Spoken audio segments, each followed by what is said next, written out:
Nós estamos comemorando hoje, exatamente no dia de hoje, o dia da Reforma Protestante. E muita gente não entende o que foi a Reforma. A Reforma, se nós pudéssemos falar na linguagem de hoje, foi um basta, foi um não dá mais. Não dá mais para engolir isso. Não dá mais para conviver com aquilo. Não dá mais para ficar nesse meio. Não aguento mais essa religiosidade. Não aguento mais essa mentira. Eu não aguento mais esse peso que joga em cima de mim. A Reforma foi um basta. Foi um restart. Quem aqui já passou por uma fase da vida que tudo o que você queria era ter o botão de restart para começar tudo de novo como se nada tivesse acontecido? Levanta a mão, deixa eu ver de novo. Deixa os anjos verem agora.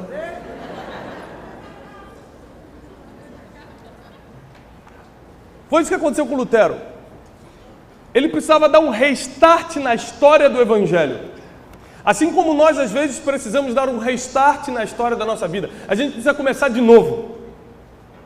E às vezes, quando você está numa situação que parece impossível de sair, você não vê mais esperança e o desespero te toma, você quer de qualquer maneira encontrar esse botão restart e começar tudo de novo, mas nós sabemos que não é bem assim. As memórias que você registrou vão ficar aí para sempre. As dores que você passou estão marcadas para sempre. Você não precisa mais lembrar com dor, mas a marca fica. Ou seja, nós sabemos que todo mundo tem um dia que quer apertar o botão restart e começar tudo de novo. Isso foi a Reforma Protestante. Esses dias eu estava dando uma mentoria para 500 pastores presidentes aqui do Brasil. E eu expliquei o seguinte: a importância da reforma de Lutero é que ela foi uma reforma educacional e não social, intelectual e não espiritual. Não teve uma noite de avivamento, só teve 95 teses fixadas na igreja de Wittenberg. Ele levou o povo a educar-se e a pensar. Então o povo começou a entender que aquilo que estava sendo oferecido não era a verdade. Um povo que não pensa, um povo que não desenvolve a sua inteligência, come de qualquer comida. Aceita qualquer tese.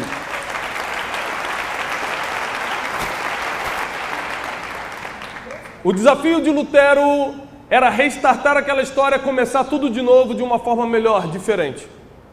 Agora, não pense que Lutero, como homem de Deus, você, como um homem, como uma mulher de Deus, foram os únicos a querer restartar a história. Nós vamos pregar hoje sobre uma passagem bíblica em que Deus quis começar tudo de novo. É possível que Deus coloque a mão na cabeça como nós e fale, não dá mais? É possível que Deus olhe para tudo que Ele mesmo fez, para a vida que Ele mesmo montou ao redor dele e fala, vou destruir tudo, não dá mais para mim. Isso é possível? Não se sinta mal quando você está desesperado procurando o botão restart para refazer a tua vida, porque o próprio Deus refez o mundo. Abre comigo em Gênesis capítulo 6. Então o Senhor arrependeu-se, Gênesis 6:6. O Senhor arrependeu-se de ter feito o homem sobre a terra. Não foi só você que já se arrependeu de alguma coisa na vida. Você, graças a Deus, não se separou. Não precisa levantar a mão, pelo amor de Deus. Mas quem já pensou ou se arrependeu de ter casado? Não levante a mão, pelo amor do Senhor Jesus. Não crie essa situação na véspera de feriado, que você pode curtir a vida ainda. Niterói está aí. Mas às vezes você está casado, arrependido de ter casado. Às vezes você está no emprego que você ficou 6 anos na faculdade, 4 anos no estágio, 10 anos lutando e está lá naquele emprego e está falando, o que eu estou fazendo aqui?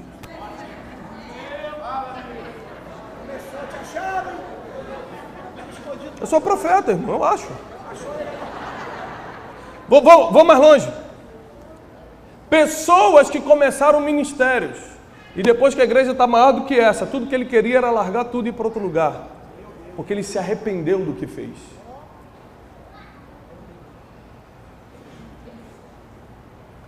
Esse dia chegou para Deus. Deus olhou para o que o homem estava fazendo e falou: o que eu fiz? Eu vou restartar o mundo. Eu vou começar tudo de novo. Eu vou começar do zero.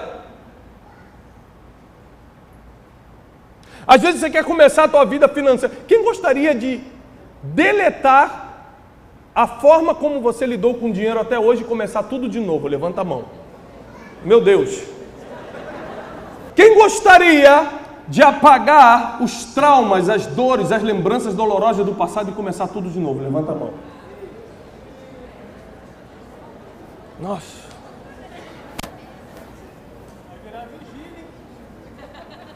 Ainda nem comecei a pregar. Mas olha só, arrependeu-se o Senhor de ter feito a terra. Ele arrependeu de ter criado pessoas como nós.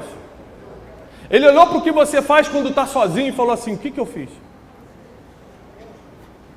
Ele olhou para você quando está só você e a tua esposa discutindo e viu como você fala com ela e falou assim: o que eu fiz? Ele olhou para a forma como você julga as pessoas e falou: o que eu fiz? Ele olhou para a forma como nós nos relacionamos quando ninguém está olhando e falou assim: eu vou destruir tudo isso. Lutero não tinha o poder de destruir o mundo, então ele só fez uma reforma. Jesus tinha um botão que podia destruir o mundo. Deus tinha esse botão. E ele usou. Ele se arrependeu de ter feito um homem sobre a terra. E isso cortou-lhe o coração. Próximo versículo. Disse o Senhor: eu farei desaparecer da face da terra o homem que criei.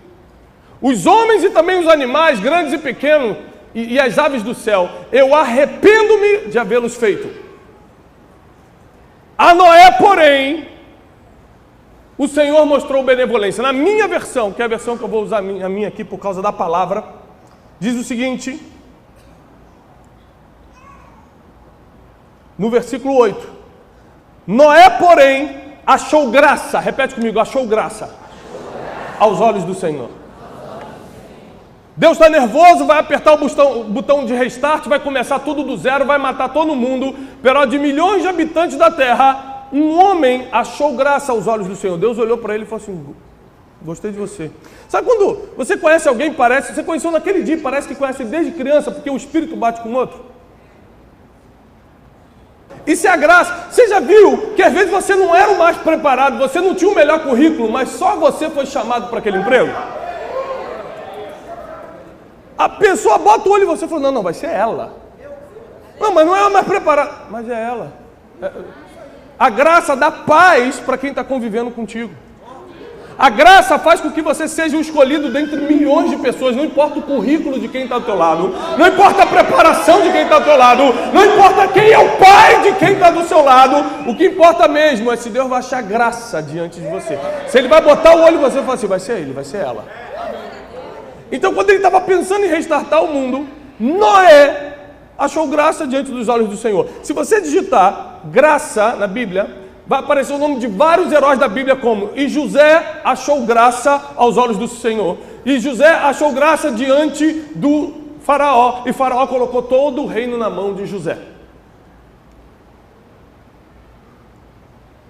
Então, para que você tenha um restart na sua vida, você vai precisar de 4 coisas, são 4 processos que nós vamos aprender nesse capítulo. Eu vou ler ele todo agora. Versículo 8, Noé, porém, achou graça aos olhos do Senhor. A partir do 12. E viu Deus a terra, e eis que estava corrompida, toda a carne havia corrompido o seu caminho sobre a terra. Versículo 13. Então disse Deus a Noé: darei... Deus estava falando com quem? Com aquele cara que ele achou graça.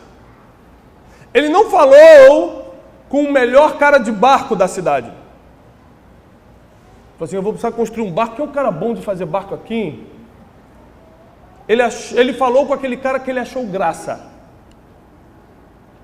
Querido, quem não tem graça é sem graça.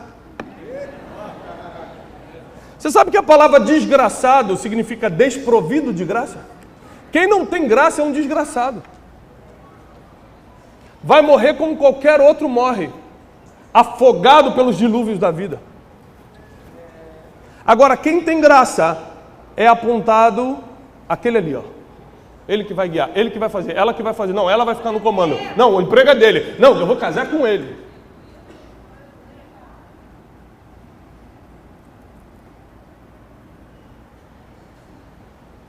Escute isso. Darei fim a todos os seres humanos, porque a terra encheu-se de violência por causa deles. Eu os destruirei com a terra. Quem já leu esse versículo? Pode deixar nesse mesmo versículo, no 13. Quem já leu esse versículo? Mas o que talvez você nunca tenha percebido é que hoje, no Brasil, esse versículo aqui seria crime. Não vou dar nomes por causa da polêmica, mas muitos homens estão presos por causa de um crime chamado informação privilegiada. Qualquer informação que eu te dou, que te beneficia diante de todo mundo, é crime.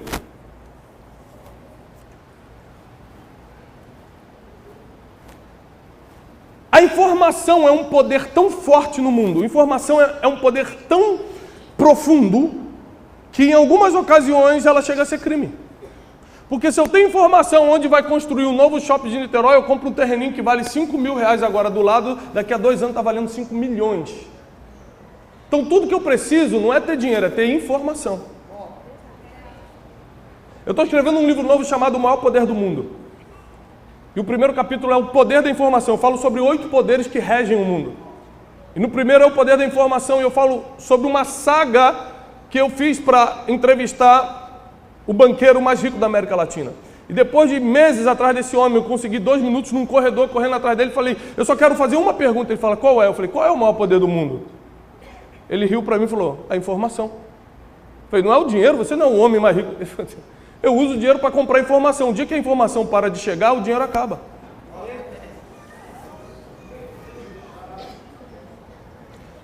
Vale do Silício publicou uma reportagem agora dizendo, informação, o novo petróleo.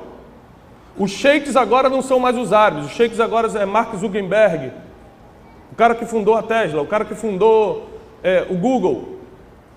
Você reparou, não sei se você fez essas contas, que o Facebook comprou o WhatsApp por 16 bilhões de dólares?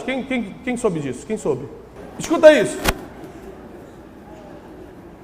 O Facebook comprou o WhatsApp por 16 bilhões de dólares. Quanto é que você paga para usar o WhatsApp? Hã? Então por que eu vou comprar algo que eu não tenho como vender? É porque o preço do WhatsApp é a tua informação, quando você bota teu nome, teu e-mail, onde você mora, tua localização. O que vale dinheiro no mundo hoje é informação. As empresas investem milhões no Facebook direcionando. Eu quero anunciar a minha empresa somente para Niterói, para mulheres de 35 a 45 anos, cristãs, e a pessoa direciona. Essas informações já estão, a tua vida já está cadastrada em algum lugar. A informação vale mais do que dinheiro. Se Noé tivesse $1 bilhão guardado na sua casa, ele morreria no dilúvio. Mas por causa dessa informação aqui, ele foi salvo. Anote os 4 processos que você vai ter que passar na vida para poder restartá-la. Começar tudo de novo. Primeiro, você vai ter que ter a graça de Deus. A graça é de graça, e esse é o problema, porque a gente tenta comprar as coisas com dinheiro e com coisas que nós temos. A gente tenta fazer um escambo, eu te dou isso, você me dá aquilo. O único problema é que a graça é algo divino que não tem troca, não tem compra. Deus simplesmente tem que olhar para você e achar. E muita gente é sem graça diante de Deus. Graça, logo depois que Deus achar graça em você, Ele vai te dar uma informação que ninguém tem.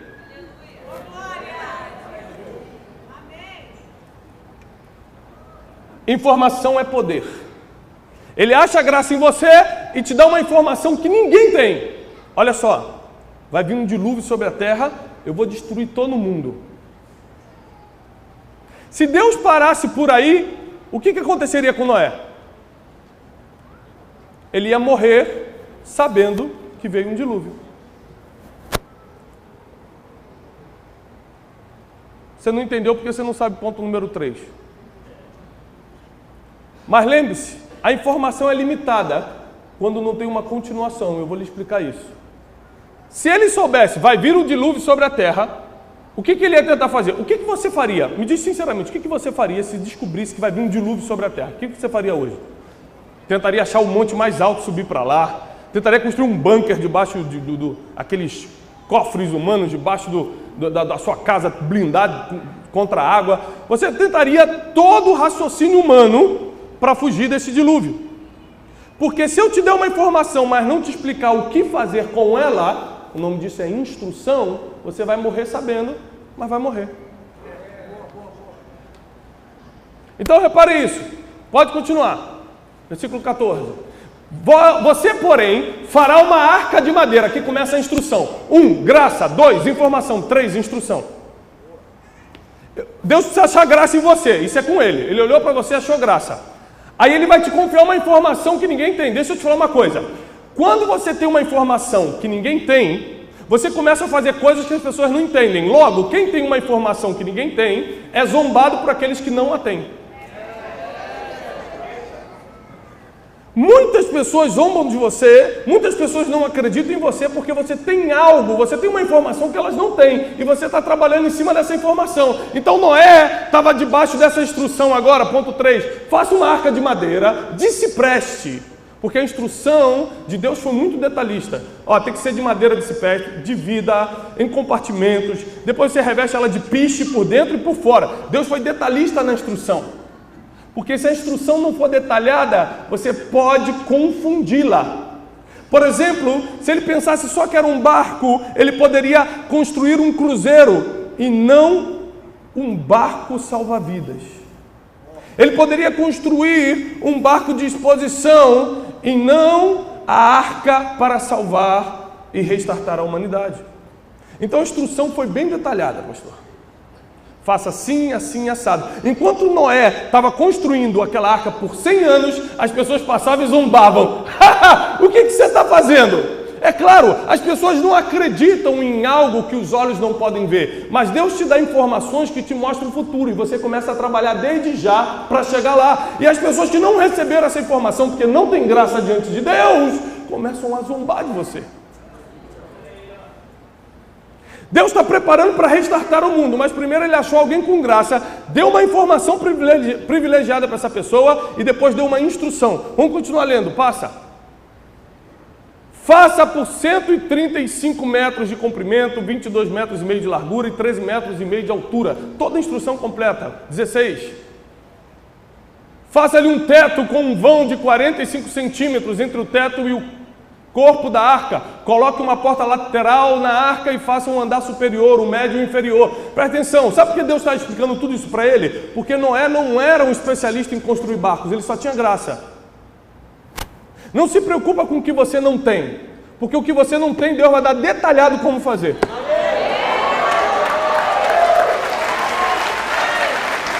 Deus vai dar os detalhes, faz assim, faz assim. Você só tem que ter graça e saber...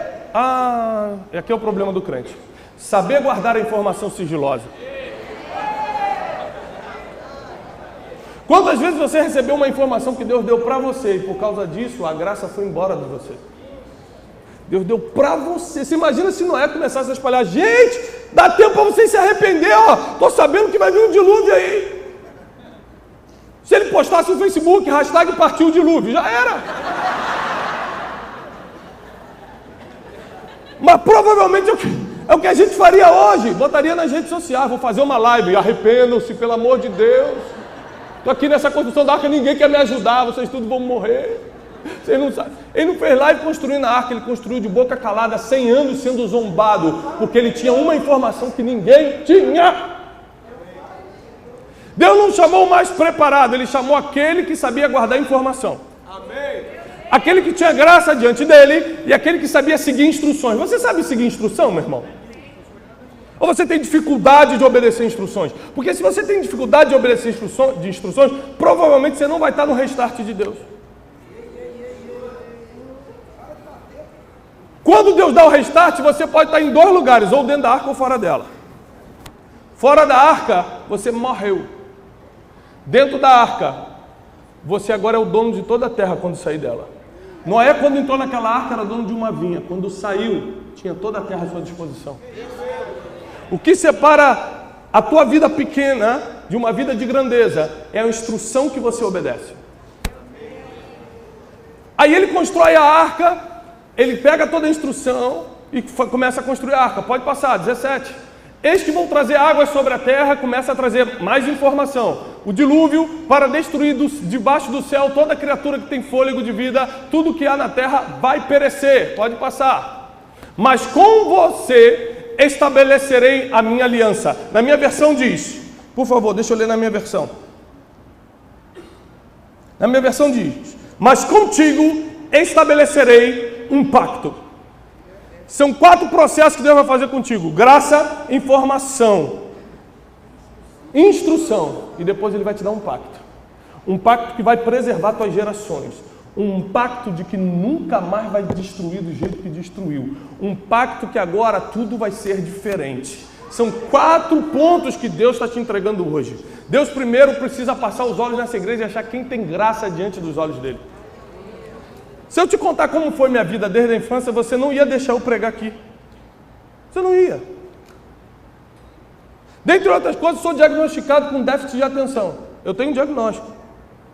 Era impossível eu escrever um livro e ser best-seller internacional. Meu livro foi publicado em 28 países. É o 4º livro mais vendido pela revista Veja, segunda revista Veja, no Brasil. Eu mesmo escrevi, página por página. Mas às vezes eu estava escrevendo, passava uma borboleta,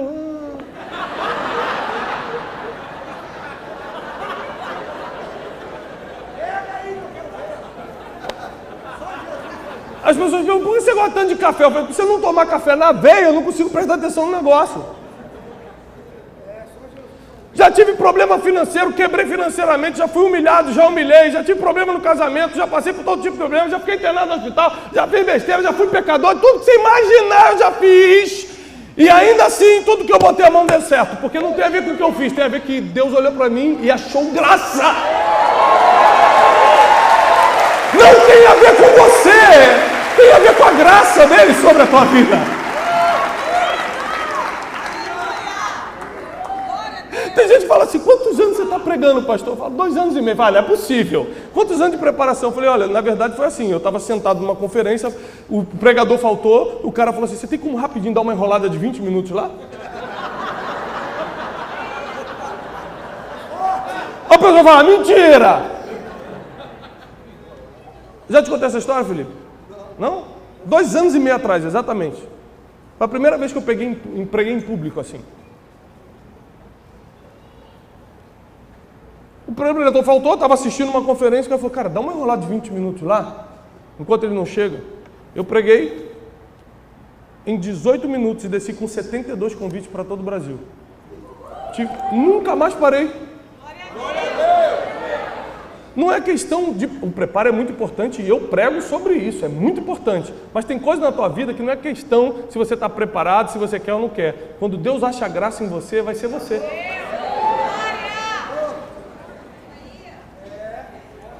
Deus acha graça e quando Ele acha graça, Ele te dá uma informação que ninguém tem.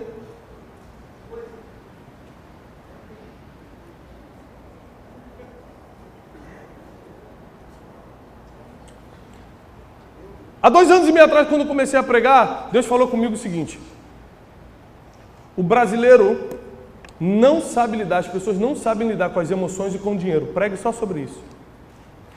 Eu nunca tinha lido isso num lugar, não vi isso na revista, eu não estudei em Harvard, eu não tinha visto isso em nenhum lugar. Deus só falou comigo e eu comecei a partir desse dia a falar sobre inteligência emocional e inteligência financeira. Acabou. Eu só tinha uma informação que você não tinha. Essa é a diferença entre eu e você. Essa é a diferença do Steve Jobs e você. O Steve Jobs sabia como montar isso aqui, porque isso aqui já existia antes do Steve Jobs. Samsung já tinha inventado, os coreanos já tinham inventado. Smartphone tinha antes dele, mas ele sabia como montar exatamente o que todo mundo queria, o iPhone. A diferença entre quem está na frente e quem está lá atrás é a informação que essa pessoa possui. Agora, se eu tiver informação e não tiver instrução, como é que eu vou montar isso aqui? Eu sei, eu volto no passado, voltamos 30 anos no passado. Aí nessa máquina do tempo que você entrou, o teu iPhone foi contigo, o teu telefone foi contigo. Você volta lá para 1970, você está com o iPhone na mão. Você tem como provar para as pessoas que existe. Você sabe que ele existe. Agora monta, filho. Agora faz o iPhone acontecer. Agora acha os equipamentos que compõem isso aqui. Sem informação, sem instrução, vale de quê?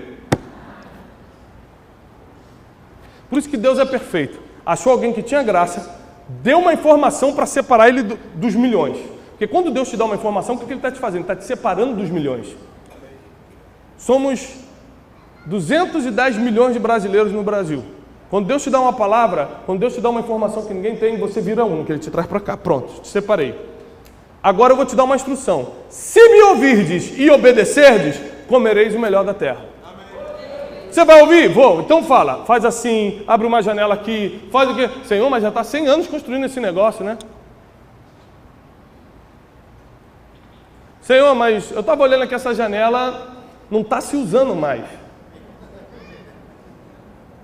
Noé não rebateu a instrução, ele obedeceu a instrução. Amém.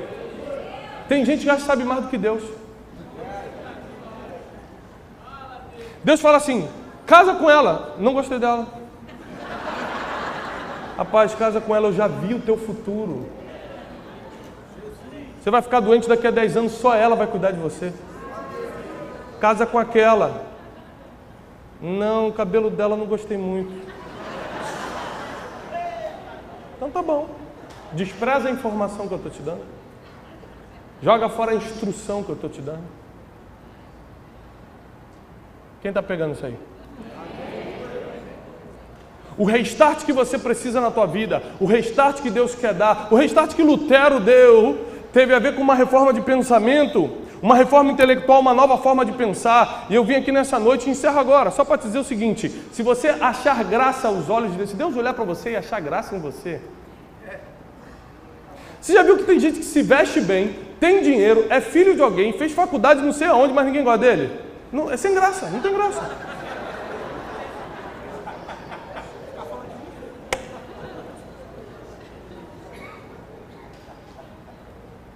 Tem gente que não tem nada para oferecer e todo mundo gosta. A graça está sobre a vida dele. Agora, sabe aquele negócio de você botar a mão nas coisas e dar certo? Se tudo que eu boto a mão dá certo, quem já percebeu que tem isso? Graça. Só tem um problema: se você tiver a graça de Deus e não tiver a instrução, você vai gastar a graça de Deus fazendo algo que você achava que deveria fazer. Sabe o que eu quebrei com a minha empresa anos atrás? Porque eu peguei a graça que Deus me dava, me relacionava com pessoas, atraía essas pessoas para o meu negócio, elas adoravam, mas não era a instrução que Deus tinha me dado. Eu nem parei para escutar Deus, eu só abusei da graça. E as pessoas gostam do que eu falo. E qualquer pessoa que eu me aproximo, pega meu telefone, e todo mundo gosta de mim. E beleza, eu vou montar uma empresa, eu vou usar essa networking poderosa. Porque todo mundo que tem graça vai montar uma networking muito poderosa, uma rede de relacionamento muito poderosa, porque todo mundo quer estar perto.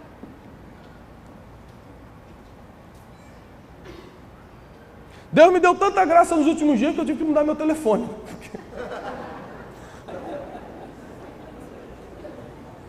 Mas quando Deus acha graça em você, Ele confia uma informação privilegiada. O pastor Felipe Valadão, ele está fazendo isso que está aqui porque Deus viu graça nele. Amém. Tem gente que pergunta para mim, deve perguntar para você, mas quem investiu em você? Quem deu dinheiro para você? Porque a primeira coisa que as pessoas acham quando você dá certo é que alguém está te patrocinando. Porque elas sabem que a única chance que elas têm de aparecer um pouquinho é se alguém botar dinheiro nelas.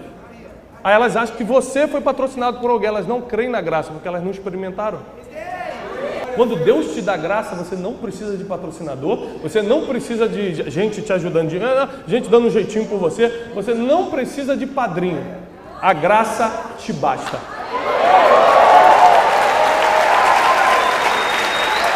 A minha graça te basta, diz o Senhor. Eu quero encerrar dizendo o seguinte: às vezes, e eu acredito que Deus viu graça em você, senão você não estaria aqui, essa é a verdade. E o mais difícil, que é justamente o que não depende de você, Deus te deu a graça. Aí quando Ele te confia uma informação, ou você falha distribuindo essa informação, ou você falha na fase da instrução. Tem gente que conseguiu ter graça, recebeu informação privilegiada de Deus, sabe o que vai acontecer, mas não obedeceu a instrução. E se você passou por esses 3 processos, a graça, a informação e a instrução, se prepara, porque agora chega o pacto. O pacto é diferente. Quando você tem um pacto com Deus, aliança com Deus, gente, não seja inocente. Homem não faz aliança com Deus. Você não vai encontrar na Bíblia um homem fazendo pacto com Deus. O homem faz voto. Deus faz pacto. Se o homem fizer pacto, ele quebra. Quando Deus faz pacto, é inquebrável. É por isso que ele falou, deixa que eu faça um pacto contigo, porque o que eu te prometer, eu nunca vou deixar de cumprir. O que sai da minha boca vira ordem na terra, diz o Senhor. Deixa que eu faça um pacto contigo. Você no máximo faz voto com Deus, e muitos você quebra. É por isso que Deus falou o seguinte: se eu achar graça em você, te der uma informação e você cumpri-la com a instrução correta, eu vou fazer um pacto. E quando eu fizer um pacto, nenhum dos teus filhos vai se perder mais. Teus netos, os teus bisnetos vão comer de uma bênção que nem sabe que começou da tua vida, porque eu fiz um pacto contigo. Quando Deus faz um pacto contigo, já não tem dias ruins. A tentação pode vir, o problema pode vir, mas o pacto é mais forte do que qualquer situação, do que qualquer dilúvio da vida. E o pacto que Deus fez foi: Noé, nunca mais você verá o dilúvio novamente. Recebe essa para a gente encerrar. Quando Deus faz um pacto com você, você nunca mais vê os dilúvios que já passaram no passado da tua vida. Quando Deus tem uma aliança contigo, aquele dilúvio que passou é para ser de experiência, para que você agora treine a geração, para que você prepare a geração para não viver o que você viveu, mas você nunca mais passará. Nunca mais. Nunca mais. Fica de pé, eu quero orar por você.